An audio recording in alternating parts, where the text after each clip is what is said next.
건강한 성도입니다. 교회론에 대한 두 번째 말씀인데요. 제가 이번 주간을 보내면서 정말 건강이라는 게 얼마나 소중하고 귀한지 그야말로 뼈저리게 체험했던 한 주간이었습니다. 지난 한 주간 동안은요, 이제 제가 지금 아파서 치료받고 있었던 왼쪽 무릎에 더할 수 없는 고통이 몰려왔어요. 지난 주일 예배를 잘 마치고 교회 모든 순서들 다 마치고 이제 청년들과 다 함께 우리 화진 형제님 병문안도 잘 다녀왔고요. 그리고 후에 또 우리 청년들 또 우리 학생들이 사택에서 한국에서 우리 함전도사님 식구로부터 전달받은 오리고기를 잘 먹었습니다. 우리 스물이라고 불리는 우리 청년회장님 안 계셔서 좀 아쉬웠지만요. 나름 모든 청년들 학생들이 잘 먹고 집으로 돌아갔습니다. 함전도사님 꼭 인사 전해주세요. 기다린다고. 그런데 다 먹었다고. 그날 저녁부터 왼쪽 무릎에 빨간불이 켜지기 시작했어요. 뭐 특별히 뭘 한 것도 아닌데 주사를 맞고 나서요. 무릎이 점점 더 붓더니 막 심한 통증이 몰려오고 잠도 잘 자지 못하는 그런 아픔이 시작됐습니다. 주일 밤에는 제가 뭐 평소에 애들을 잘 먹지도 않는데요. 애들은 두 알을 먹어야 했고 월요일은 아예 걷지도 못했어요. 그리고 이제 화요일 날, 수요일 날 제가 나가야 될 일이 있어서 난생 처음 제가 지팡이를 짚고 다녀야 했습니다. 받아들이기 어려웠어요. 제가 박도성 지팡이를 짚고 다닌다. 지금 그 지팡이가 아직도 차에 있습니다. 뭐 전혀 믿어지지 않지만요. 그렇게 한 주간을 보내야 했고 지팡이를 짚고 다녀야 했습니다. 그렇게 한 주간을 보내면서 우리 화진 형제 생각이 참 많이 났어요. 지금 우리 화진 형제님이 왼쪽 무릎 이제 사고 후에 수술하고 치료 중에 있는데요. 제가 왼쪽 다리가 아프니까 지난 주간에는 하루도 제가 만나지 못해서 이제 더 많이 화진 형제를 생각하고 기도하며 한 주간을 보냈던 게 사실입니다. 전화 통화는 몇 번 했는데 그래서 제가 화진 형제님과 이런 얘기를 나눴어요. 사관님이랑 함께 남자고 저랑 함께 재활 잘 해서 빨리 걷고 뛰고 빨리 회복하자고.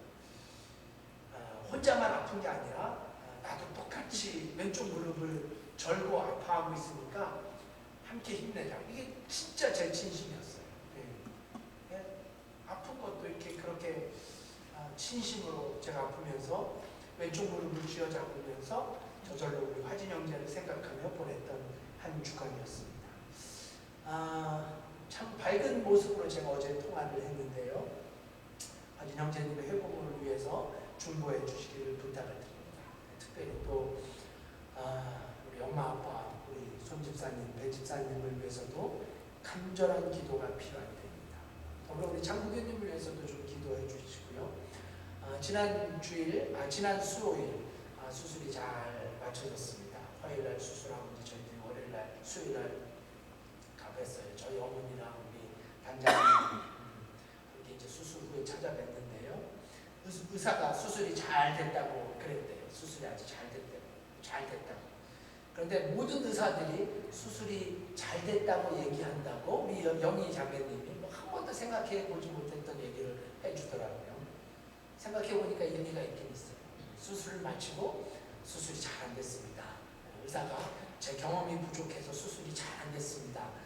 제 실수로 수술이 좀 안 됐습니다. 이렇게 말하는 의사는 세상에 아무도 없을 거라는 생각이 들기는 합니다만 그래도 수술이 잘 됐다라는 또 잘 회복하실 거라는 그런 소식을 함께 나누면서 우리 장국현님 잘 회복될 수 있도록 그리고 우리 김정현님 내일 역시 우리의 기도가 필요한데요. 우리와 함께 예배 드릴 수 있는 날이 올 수 있기를 간절히 소망해 봅니다. 오늘은 지난주 말씀드렸듯이 교회로 두 번째 시간 빌립보 교회에 이어서 고린도 교회를 방문하고자 합니다. 고린도 교회를 바라보면서 정녕 우리가 섬기고 있는 교회가 어떻게 건강한 교회로 세워질 수 있는가를 말씀 안에서 고민하며 생각하는 시간을 갖고자 합니다. 많은 분들이 아시는 것처럼 고린도 교회 하면 그렇게 좋은 소문이 있었던 교회가 아니었어요. 사실은 지역적인 문제도 아주 심각했습니다. 상업이 발달하고 무역이 활발해서 그래서 여러 가지의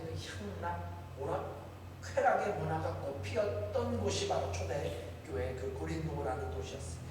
그러니까 이런 도시에 있었던 고린도 교회, 그 교회 사람들에게도 이런 세속적 가치관에서 자유한다는 것은 그렇게 쉽지 않았던 게 사실입니다. 그래서 그야말로 말도 많고 탈도 많았던 교회가 바로 고린도 교회라고 할 수 있어요. 하지만 여러분, 그럼에도 불구하고 우리가 이 교회를 주목하는 이유는 이 교회에 여전히 좋은 모습들이 존재했기 때문에 지난주에 똑같은 이유입니다. 문제가 있었지만 문제만 있었던 게 아니라는 말씀이에요. 네, 그래서 저는 오늘 이 고린도 교회를 방문하면서 우리가 그들을 통해서 배울 점, 또한 우리가 그들을 통해서 배우지 말아야 할 점을 함께 살펴보려고 합니다.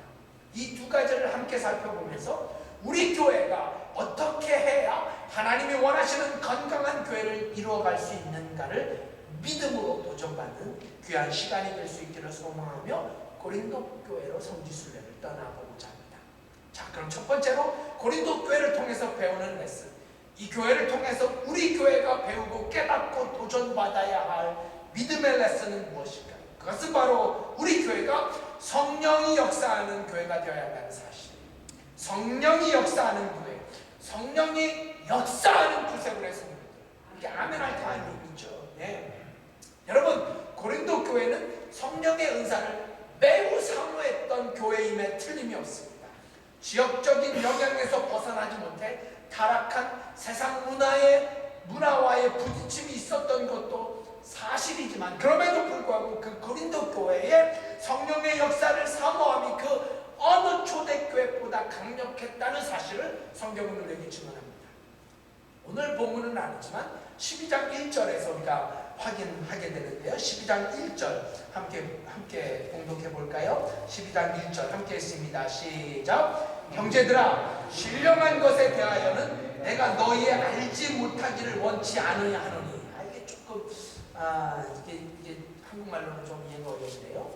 자, 사도 바울이 이 12장 1절을 시작으로 해서 자그마치 14장까지, 즉 성경 3장에 걸쳐 은사에 대해서, 성령의 은사에 대해서 가르치면서 특별히 문제점, 특히 은사에 관한 문제점에 대해서 강조하고 있는 것을 우리가 보게 됩니다. 오늘 그것을 얘기할 수는 없는데요.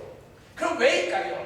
왜요? 고린도 교회에 성령의 은사에 대한 문제가 발생하고 있었기 때문에, 그러니까 이 교회에 성령의 은사에 대한 문제가 생겼어요. 그러니까 사도 바울의 입장에서 성령의 은사를 사모하는 것은 좋은 것인데 이 성령에 대해서 제대로 알아야 한다.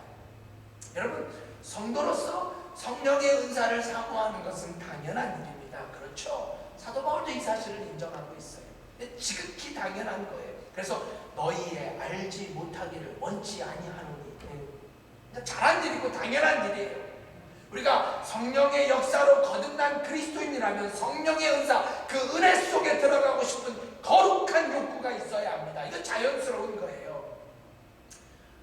그러니까 어떤 문제가 있었는가를 논하기 그 전에 이 부분만큼은 우리 교회의 도전이 돼요. 고린도 교회, 이미 말씀드렸듯이 그 교회는 조용한 교회가 아니었어요. 아니, 시끄러운 교회였다고 하는 것이 더 옳을지 몰라요. 하지만 그럼에도 불구하고 이 교회를 통해서 반드시 배워야 할 것은 성령의 사모함, 성령의 역사, 성령의 은사, 이런 성령의 은사와 사모함이 있었던 교회였어요. 그래서 실제로 그 교회 안에 성령의 역사들이 일어나고 있었습니다. 수많은 성도들이 성령의 은사를 체험하고 있었어요. 그래서 교회에 방언이 있었고요, 교회 성도들이 예언을 하고 교회 성도들이 병 고치는 능력이 실제로 존재했던 교회. 30절에서 우리가 확인하게 됩니다. 본문의 30절 함께 봉독해 볼까요? 시작. 다 병 고치는 은사를 가진 자겠느냐? 다 방언을 말하는 자겠느냐? 다 통역하는 자겠느냐? 여러분, 이 말이 이 교회에 이런 은사가 있었다는 말처럼 들리세요? 아니면 없었다는 말처럼 들리시나요? 그럼요, 이런 은사가 있었어요. 병 고치고 방언하고 통역을 하고 이런 성령의 일하심이 있었어요. 제가 이후에 이들에게 있었던 성령의 그 은사에 대한 문제점도 살펴볼 거예요. 하지만 그 전에 이 고린도 교회에 존재하고 있었던, 아니 어쩌면 정말 풍성하게 존재했던 성령의 역사, 성령의 은사, 또한 그 은사를 사모하는 고린도 교회의 모습을 우리는 결코 간과하지 말아야 한다는 말씀. 여러분, 성경은 끊임없이 이렇게 강조합니다. 사모하는 자에게 은사를 준다고. 사모하는 자에게 은사를 준다고. 시편 기자가 이렇게 고백합니다. 저가 사모하는 영혼을 만족해 하시리라. 또한 우리가 잘 알고 있는 베드로전서 2장 2절 말씀, 갓난 아이들같이 순전하고 신령한 것, 이것이 은사잖아요. 사모하라. 이는 이로 말미암아 너희로 구원에 이르도록 자라게 하려 함이라. 그렇습니다. 성경이 우리 신앙인들에게 변함없이 가르치는 말씀은 사모하라예요. 사모하라. 사모하는 자에게 은사를 주신다는 거예요. 사랑하는 구성필라 성도 여러분, 저는 저희 교회에 이런 사모함이 있기를 기도드립니다. 고린도 교인들에게 있었던 사모함, 성령의 사모함. 여러분, 우리 성가대 여러분, 아직도 이 찬양을 기억하지 않으십니까? 불같은 성령 임하셔서 풍성한 은혜와 사랑을 주소서. 그 다음 뭐예요? 역사하소서. 이 시간에 불같은 성령 충만케 하소서. 할렐루야죠. 그렇습니다. 우리가 불같은 성령을 사모하고, 또한 불같은 성령만 있다고 성경이 말하지 않잖아요. 불같은 성령, 비둘기 같은 성령. 이게요, 성령의 역사가 불로만 오는 게 아니에요. 네, 정말 이슬처럼 우리를 적시게 하시는 그런 성령. 네. 진정으로 저희 교회가 어떤 모양이라도 성령을 사모하는, 성령의 역사를 기대하는.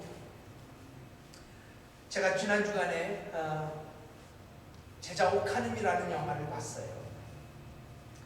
제가 설교에 여전히 이 옥 목사님의 설교도 또 책도 인용을 하는데, 뭐 돌아가신 지 한참이 됐지만 이 옥 목사님은 지금의 한국교회 무서운 질타의 목소리를 높이면서 강조하는 말씀이 영화에 담겨져 있습니다.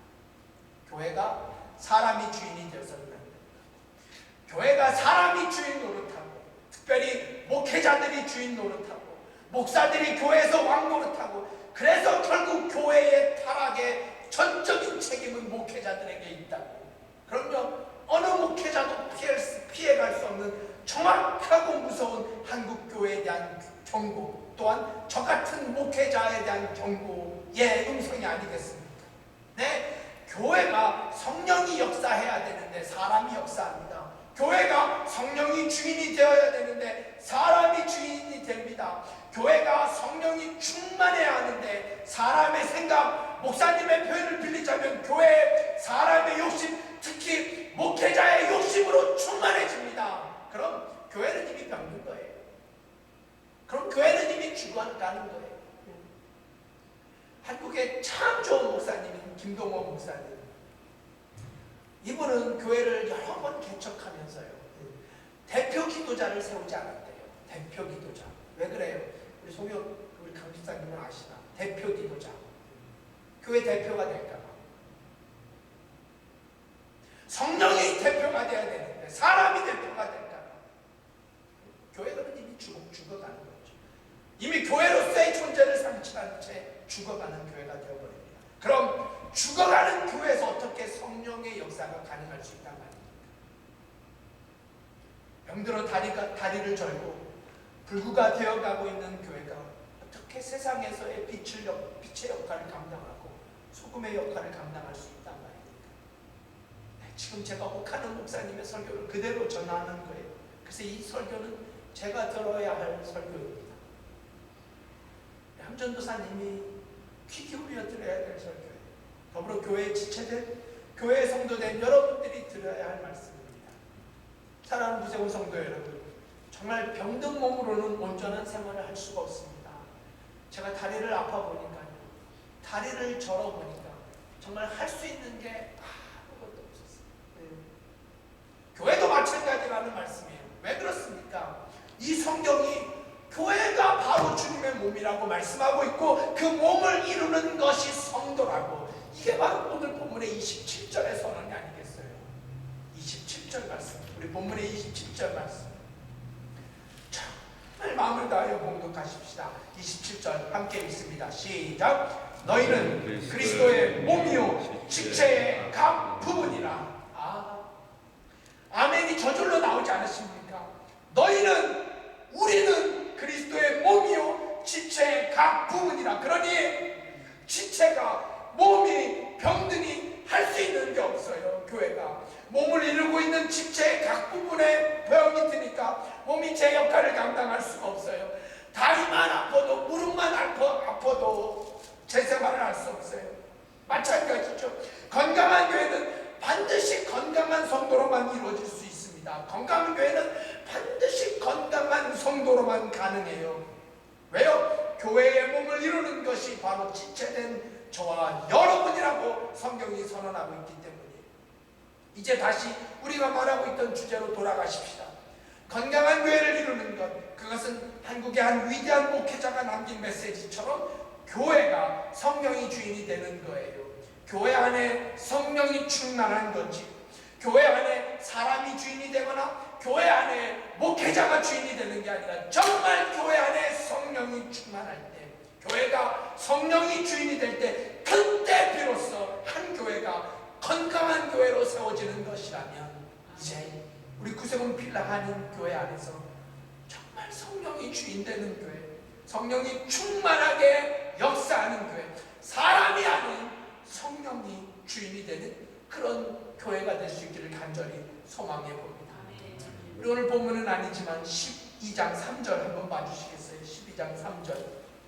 자, 12장 3절 말씀도 함께 봉독하면 좋겠어요. 함께 읽습니다. 시작. 그러므로 내가 너희에게 알게 하노니 하나님의 영으로 말하는 자는 누구든지 예수를 저주할 자라 하지 않고 또 성령으로 아니하고는 누구든지 예수를 주라고 할 수 없느니라. 주옥 같은 말씀. 우리가 정말 주님을, 우리를 죄에서 구원하실 유일하신 구원자로, 저 십자가에 달리신 예수 그리스도만이 우리의 삶과 죽음을 주관하는 참 주님으로 고백하는 성도라면, 이제 그 삶 속에 이미 성령이 계심을 우리는 의심하지 않습니다. 하지만 우리가 이 단계에 머무르지 않고, 그러니까 성령이 내 안에 계시는 정도가 아니라 이 안에서 일하실 수 있도록, 지난주에 제가 그렇게 선언했잖아요. 예수가 먼저라고, 성령이 먼저, 성령이 내 안에서 일하실 수 있도록. 그래서 방언이 필요한 자에게는 방언하게 하시고, 가르치는 은사가 필요한 자에게는 가르치게 하시고, 또한 병고침의 은사가 필요한 자에게는 병고치는 은사가 있게 하시고, 네, 저는 우리 교회 안에 이런 성령의 놀라운 역사하심, 성령의 일하심, 성령이 일하시는, 때론 불같은 성령으로, 때론 비둘기 같은 성령으로 우리 교회, 그리고 여러분의 삶 속에서 역사하시는 그런 교회다운 교회, 건강한 교회, 건강한 성도가 될 수 있기를 예수 그리스도의 이름으로 축복합니다. 자, 그럼 이제 영상으로 더 나아가 두 번째로 고린도 교회를 바라보면서 우리가 배워야 할 건강한 교회, 건강한 성도를 위한 믿음의 메시지는 무엇일까요? 어떤 교회가 진정으로 건강한 교회가 될 수 있을까요? 그것은 바로 성숙한 교회라고 하는 부분을 가르칩니다. 성숙한 교회, 성숙한 성도. 우리 사모하는 마음으로 좀 저를 따라 해주시면 감사하겠어요. 성숙하는 교회, 성숙하는 성도. 자, 이미 말씀드린 것처럼 고린도 교회는 성령의 은사를 추구하는 남다른 열정을 가진 교회였습니다. 틀림없어요. 이건 좋은 거지요. 참으로 귀한 거예요. 하지만 그럼에도 불구하고 사도 바울은 이 고린도 교인들에게 영적으로 미성숙한 상태, 더 자라나야 하는 상태라고 진단을 내리게 됩니다. 왜 그럴까요? 왜 성령의 사모함이 있었음에도 불구하고 미성숙하다라는 진단을 들어야 할까요? 여러분, 왜 그렇다고 생각하세요? 짐작가시는 분들이 계실 거예요. 네, 그 짐작이 맞습니다. 왜냐하면 소위 말해 성령의 역사를, 은사를 받았는데 뭔가 모를 자부심, 자만심이라고 해야 맞겠죠. 자만심. 쉽게 말해 교만이 그들의 마음을 파고들기 시작합니다. 내가 성령의 은사를 받았는데, 내가 이런 은사를 받았다고, 내가 얼마 전에 방언을 받았다고 그랬더니 옆 사람이, 나는 방금 전에 예언의 은사를 받았잖아. 기묘하지? 그랬더니 옆에 사람이, 아니 자네는 방언만 해? 나는 방언과 예언만 해? 나는 방언, 예언 얼마 전에 그 사람 병을 내가 고쳐주었잖아. 기묘하지? 내가 손만 댔더니 병이 다 낫는데 어디다 명함을 내밀고 다닐 거야. 서로들 기묘한 이야기. 이게 실제로 그들의 모습이었어요. 이런 상태에 있었던 고린도 교인들을 향해서 사도 바울의 충고의 메시지가 14장 19절에 등장합니다. 14장 19절. 조금만 뒤로 가서 한번 찾아볼까요? 자, 14장 19절 말씀. 자, 한 마음으로 공독합시다. 시작. 그러나 교회에서 내가 남을 가르치기 위하여 깨달은 마음으로 5마디 말을 하는 것이 1만 마디 방언으로 말하는 것보다 나으니라. 그러나 여러분, 이 말씀은 방언의 은사를 무시하거나 중요하지 않다는 말씀이 아니에요. 바로 전절인 18절을 보세요. 사도 바울이 뭐라고 고백합니까? 내가 너희 모든 사람보다 방언을 더 말함으로 하나님께 감사하노라. 분명 방언의 은사는 귀한 거예요. 아름다운 거지요. 하지만 그럼에도 불구하고 방언은 은사 중에 하나일 뿐이고, 방언을 한다고 해서 결코 영적 우월감의 표시가 될 수 없다는 것이 사도 바울의 가르침이었어요. 그러면서 사도 바울이 오늘 본문에서 너무 중요한 메시지를 전달해 줍니다. 자, 본문으로 돌아가셔서 29절, 30절. 참 멋진 표현이에요.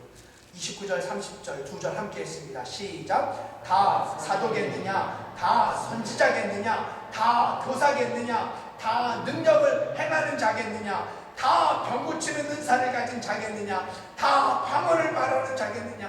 다 통역하는 자겠느냐? 이 사도 바울의 심정이 좀 이해가 갔으면 좋겠는데, 여러분, 저는 오늘 말씀을 준비하면서 정말 저희 교회에 여전히 이런 성령의 은사를 가진 분들이 존재하기를 간절히 기도드렸어요. 목회자인 저를 비롯해서 사도가 생기고 교사가 생기고 이렇게 가르치는 소중한 은사를 가지신 분들, 또한 실제로 어떤 능력을 행하는 성령, 방언과 통역을 하는 자, 우리가 이런 성령의 능력이 전혀 없으면서도, 장경동 목사님의 표현이 필요한데요, 이런 성령의 은사는 개뿔도 없으면서 고린도 교회가 이렇다 저렇다 하는 것, 정말 꼴불견이 아닐 수 없습니다. 정말 경계하고 조심해야 할 것은 조심해야 하는데요, 하지만 이것보다 더 경계해야 할 게 바로 신앙의 교만이라는 거죠. 신앙의 교만. 고린도 교인들에게 신앙의 교만이 있었어요. 신앙의 자만심이 있었어요. 하지만 우리가 이 모든 사실 앞에 잊지 말아야 할 것은 그 교회 안에 존재하고 있었던 성령의 은사. 제가 다시 한번 강조합니다. 밸런스를 위해서. 정말 여러 가지의 은사들이 존재하고, 여러 가지 주옥 같은 감정들이 존재하고, 여러 종류의 하나님의 찬양들이 존재했던 거예요. 그러면서도 고린도 교인 같지 않게 서로를 배려하는 교회. 이것이 바로 성숙한 교회라고 말씀드리고 싶습니다.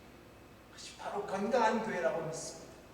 여러분, 땡전 한 푼 없는 사람이 가난한 채 살아가는 것, 가난한 모습으로 살아가는 것을 아무도 사모하거나 동경하지 않습니다. 하지만 부자이면서 가난한 마음을 가진 사람, 부자이면서도 가난의 심정을 아는 사람, 그래서 자신이 가진 물을 제대로 사용할 줄 알고, 자신이 가진 물을 사회를 위해서 기꺼이 나눌 줄 아는 사람. 제가 지금 말씀드리고 싶은 게 바로 이거예요. 성령의 은사는 쥐뿔도 없으면서 없어서 교만할 수밖에 없는 것이 아니라, 불같은 성령의 은사, 비둘기 같은 성령의 은사들, 이런 은사들을 갖고도 하나님이 원하시는 대로, 하나님이 뜻하시는 대로 살아가는 성숙한 그리스도인, 성숙한 성도들, 그런 사람들이 우리 구세군 필라하림 교회의 교인들이 되었으면 하는 거룩한 꿈. 여러분, 이것이 바로 고린도 교회의 문제였어요. 여러 가지 성령의 은사를 간직하면서도 그 은사를 제대로 활용하지 못하고 그 은사가 영적 교만이 되어서 어깨에 힘이 주고 어깨에 힘이 너무 들어가서 서로가 서로를 비판하고 판단하고 정죄했던 그 전혀 성숙하지 못했던 고린도 교회 사람들, 선지자와 교사와 사도가 다 다른 사역임에도 불구하고 그 다름을 인정하지 못하고 서로를 정중하게 배려하지 못하는 모습, 이 모습이 얼마든지 오늘날 우리들의 모습일 수 있음을 우리는 심각하게 받아들여야 합니다. 주 안에서 사랑하는 여러분, 성숙한 교회의 모습은 무슨 큰일, 위대한 일을 하는 것으로 나타나지 않습니다. 성숙의 모습은 오히려 작은 일부터 시작이 되어야 해요. 성숙의 모습은 아주 작은 일에서부터 드러나야 합니다. 예배를 드리는 순간에도, 함께 식사를 나누는 순간에도, 정말 내가 먼저가 아니라 우리를 먼저 생각할 줄 아는 성도, 나만이 아니라 상대방을 먼저 고려하고 그들의 마음을 배려하는 그런 마음을 가진 성도, 믿음의 매너가 있는 성도. 제가 말씀을 준비하다가 만나게 된 글인데요, 이게 비성숙한 성도의 모습이 어떤 것인지 너무너무 제가 재밌게 봤어요. 그런데 이 비성숙한 모습 속에 혹시 저와 여러분의 모습이 숨어 있지는 않는지 함께 귀 기울여 들어보시면 좋을 것 같아요. 한 이름 모를 성도의 편지를 여러분에게 소개합니다. 이렇게 시작이 돼요. 남이 손바닥만한 성경책을 가지고 다니면 경건치 못하기 때문이고, 내가 작은 성경을 가지고 다니는 이유는 활동적인 신앙이기 때문이다. 남이 새벽 기도에 못 나오는 것은 게으르기 때문이고, 내가 새벽 기도에 못 나오는 이유는 워낙 사회적인 활동이 많기 때문이다. 남이 눈물로 기도하면 유별난 신앙인이고, 내가 눈물로 기도하는 것은 간절한 마음 때문이다. 남이 기도를 길게 하면 주책이 없는 까닭이고, 내가 기도를 길게 하는 까닭은 정성을 다하기 때문이다. 남이 주옵소서 하고 기도하는 것은 기복신앙이고, 내가 주옵소서 하고 기도하는 것은 성경의 약속을 믿기 때문이다. 남이 헌금을 적게 하는 것은 인색하기 때문이고, 내가 헌금을 적게 하는 것은 하나님께서 과거의 엽전 두입을 칭찬하셨기 때문이다. 남이 친척의 결혼식 참석을 위해 주의를 지키지 못하면 신앙이 자라지 못했기 때문이고, 내가 주의를 지키지 못하는 것은 가문의 평화를 위해서이다. 남이 예배에 참석지 않는 것은 신앙이 없기 때문이고, 내가 예배에 빠지는 것은 하나님이 어디나 계신다는 성숙한 신앙 때문이다. 남이 예배 시간에 늦으면 5분만 일찍 출발하면 어디가 더냐냐 이고, 내가 늦으면 예배는 설교가 중요하지. 남이 교회에서 직분을 받으면 아니 벌써? 이고, 내가 직분을 받으면 이제야. 남이 교회 올 때 화장을 하는 것은 사치하기 때문이고, 내가 교회 갈 때 정성 들여 화장을 하는 것은 최소한의 매너 때문이다. 남이 예배 시간에 졸면 시험에 들지 않게 기도하라는 말씀이 생각이 나고, 내가 예배 시간에 졸면 하나님은 사랑하시는 자에게 잠을 주신다 라는 말씀이 떠오릅니다. 너무 재밌죠? 참 잘 표현했어요. 여자 성도님 것 같죠? 근데 사실이죠. 그냥 재밌다고 잘 표현했다고만 말할 수 없는 것이, 혹시 저와 여러분에게도 이런 동일한 마음이 있지는 않는지 다시 한번 간곡한 마음으로 주님의 이름으로 부탁드립니다. 우리가 정말 주 안에서 건강한 성도라면, 그 건강한 성도가 건강한 교회를 이루고, 그러기 위해서 우리 모두가 성숙한 그리스도인이 되어야 한다면, 정말이에요. 우리 서로를 정중하게 배려하고, 서로의 다름을 인정하고, 더 나아가 서로의 은사를 축복하고, 그래서 하나님이 원하시는 성숙한 교회, 성숙한 교인, 이것이 그저 소망이나 꿈이 아닌 결국 우리 가운데 이루어질, 우리 교회 가운데 반드시 이루어져야 할 건강한, 우리 구세군 필라 한인교회의 모습이기를 간절한 마음으로 기도드립니다. 자, 그럼 이제 마지막 세 번째로 건강한 교회, 건강한 성도가 되기 위해서 고린도 교회를 통해서 우리에게 주시는 하나님의 메시지는 무엇인가요? 어떤 교회가 진정 건강한 교회이며 건강한 성도일까요? 그것은 바로 사랑을 실천하는 교회입니다. 사랑을 실천하는 교회, 사랑을 실천하는 성도.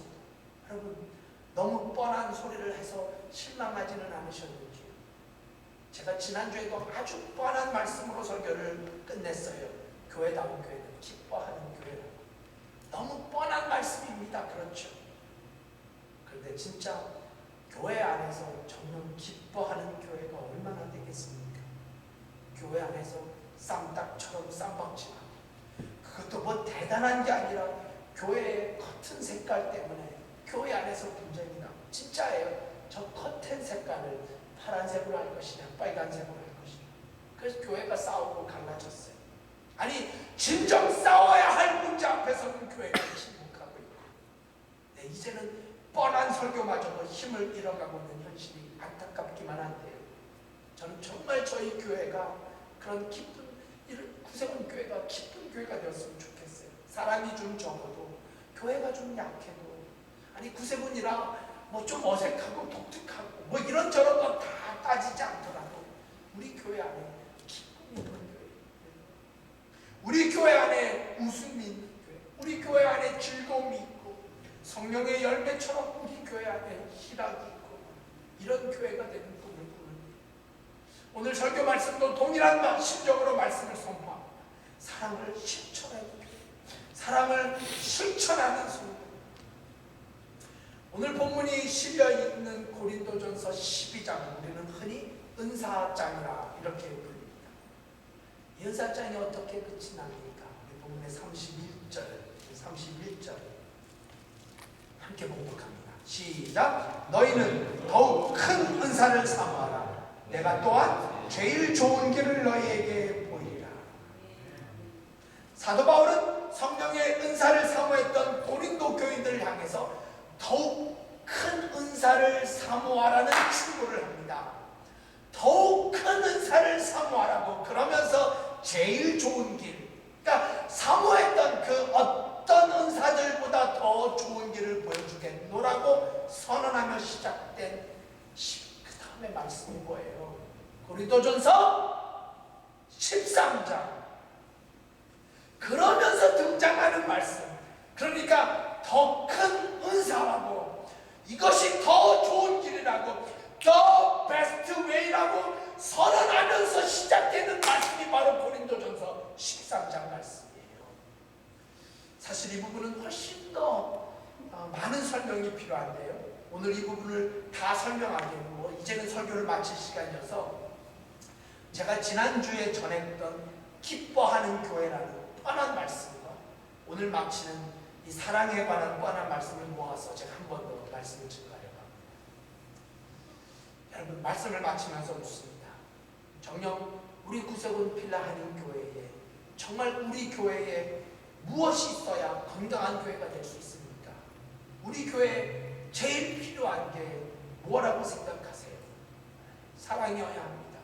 마치 성경이 믿음, 소망, 사랑, 그 중에 제일은 사랑이라고 선언한 것처럼 우리 교회가 건강한 교회가 되기 위해서 제일 필요한 것도 사랑이라는 것은 뻔하고 뻔한 당연한 말입니다. 그런데 여러분, 이 사랑이라는 게 그렇지 만만치가 않습니다. 사랑의 교회가 된다는 것, 사랑의 교회라는 이름을 붙인다고 해서 그 교회가 사랑의 교회가 되는 것이 아니지요. 아니죠.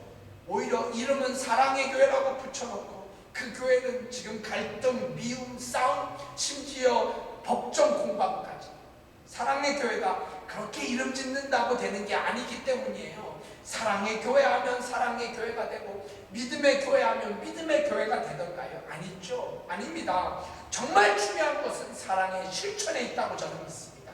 사랑의 실천에 있습니다. 그것도 행동에 있어요. 행함에 있습니다. 그래서 아파하는 사람들과 함께 아파하고, 기뻐하는 사람들과 함께 기뻐하고, 슬퍼하는 사람들과 함께 슬퍼하고, 이것이 바로 오늘 본문의 26절 말씀이지 않아요? 우리 마지막으로 26절 말씀 함께 봉독하면 좋겠어요. 26절 말씀이 있습니다. 시작! 만일 한 지체가 고통을 받으면 모든 지체도 함께 고통을 받고, 한 지체가 영광을 얻으면 모든 지체도 함께 즐거워. 이 사도 바울이 이 강조한 함께라는 단어가 그래서 중요해요. 그냥 말로만 슬퍼하고 말로만 기뻐하는 게 아니라 사랑의 실천, 실천이 있는 사람, 행동이 있는 사람, 뭔가 액션이 있는 사랑의 실천. 그래서 성경은 사랑은 선물이라. 하나님은 우리의 선물이라. 사랑은 말이 아닌 선물이라는 말씀. 자, 이 말씀만 마치고 오늘의 설교를 마치도록 합니다. 이런 의미에서 제게도 작은 기쁨이 얼마 전에 있었어요. 제 생일이 2월 중순인데요. 제가 이제 교인들로부터 생일 선물을 받는다든지 혹은 뭐 교인들로부터 돈을 받는다는 건 아마 이제 우리 교회분들은 꿈조차 꾸지 않으실 일인데요. 제가 생일 한 주 전에, 그러니까 2달도 넘은 얘기예요. 이런 일이 있었습니다. 우리 예나 자매님, 우리 최예나 자매님께서 사관님, 제가 다음 주에 사관님 생일 선물을 드릴 거예요. 제가 굳이 하지 않아도 된다고 말했는데 생일 선물을 준비했다고. 생일이 지나도 안 주고 한 달이 지나도 안 주는 거예요. 그러면서 끊임없이 우리 예나 자매님께서 사관님 까먹었다고 다음 주일에는 꼭 드릴 거야. 그때부터 이 자매가 생일 선물을 준비했는지가 의심이 가기 시작했어요. 한 달이 지나고 2달이 거의 다 지나도 계속 생일 선물을 까먹었다고 주지 않는 거예요. 그러다가 딱 2주 전에 고작 들고 온 게 유럽에서 샀다는 8살짜리가 노는 장난감. 8살짜리가 노는 장난감. 일부러 들고 왔어요. 그것도 예나 자매가 아닌 예리 자매가, 한국 간 예리 자매가 사관님 주려고 산 걸 지가 제 생일이라고 선물을 준 거예요. 여러분 오해하지 마세요. 제가 기뻐서 말씀을 드리는 거예요. 절대로 오해하지 않으셔야 됩니다. 자, 우리 예나 자매님을 참 좋아해요. 생일 2달을 지나고서도 생일 선물을 건네주는 예나 자매님이 얼마나 감사하고 기특하고 기뻤는지 몰라요. 저는 이게 바로 사랑의 실천이라는 생각이 들었어요. 사랑의 선물이 되는 거죠. 그냥 말로만 떠드는 것이 아니라 실제로 행동하는 사랑의 실천. 오늘 말씀을 마치면서 여러분의 사랑의 실천을 진심으로 부탁드립니다. 특별히 저희 교회에 아픈 성도님들이 계십니다. 제가 다시 한번 사도 바울의 외침을 증언을 여러분들에게 공격할게요. 만일 한 지체가 고통을 받으면 모든 지체도 함께 고통을 받고, 한 지체가 영광을 얻으면 모든 지체도 함께 즐거워합니다. 우리 청년 중에 우리 화진형제님이 입원 중에 있습니다. 입원만 하는 것이 아니라 이제 재활할 때까지가 긴 시간이 필요합니다. 저도 이제 목요일날 아픈 주사를 한 대 더 맞아야 돼요. 장부교님도 수술 마치고 회복 중에 계시고, 박영민 부교님도 이번 주에 못 나오시고, 우리 김단장님도 주일 지나고 나면 며칠을 이렇게 쉬셔야 돼요. 힘드셔서. 아픈 성도님들이 계십니다. 이제 그 아픈 성도님들과 함께 아파요. 함께 아픔을 나누는 거예요. 바깥에서 사랑한다가 아니라 이 안에서. 정말 이것이야말로 진정한 사랑의 실천이라고 믿습니다. 아니, 이 아픈 성도님들이 다시 건강한 모습을 회복할 때, 그래서 교회에 지체된 성도들이 건강한 모습으로 주님을 찬양하고 예배할 때 우리 교회도 건강한 교회가 될 수 있다는 사실. 아니, 저는 이 시간 이런 꿈을 꿉니다. 우리 가운데 아픔이 있습니다. 삶을 지나가면서 고통이 있어요. 이민자들에게 말할 수 없는 삶의 눈물이 있습니다. 그럼에도 불구하고 그런 아픔들이, 삶의 고통들이 한 교회를 이루게 하신 교회에 지체된 우리 모두의 사랑으로 치유되어지는 겁니다. 우리의 사랑은 완벽하진 않더라도 회복되어지는, 우리들의 사랑의 실천으로 아픔이 슬픔이 눈물이 변하여 찬송이 되는 것. 이런 꿈이 이루어질 때 정말 우리 구세훈필 한인교회가 건강한 교회로, 건강한 성도로 세워지는 교회다운 교회가 될 줄 믿습니다. 기도하십시다.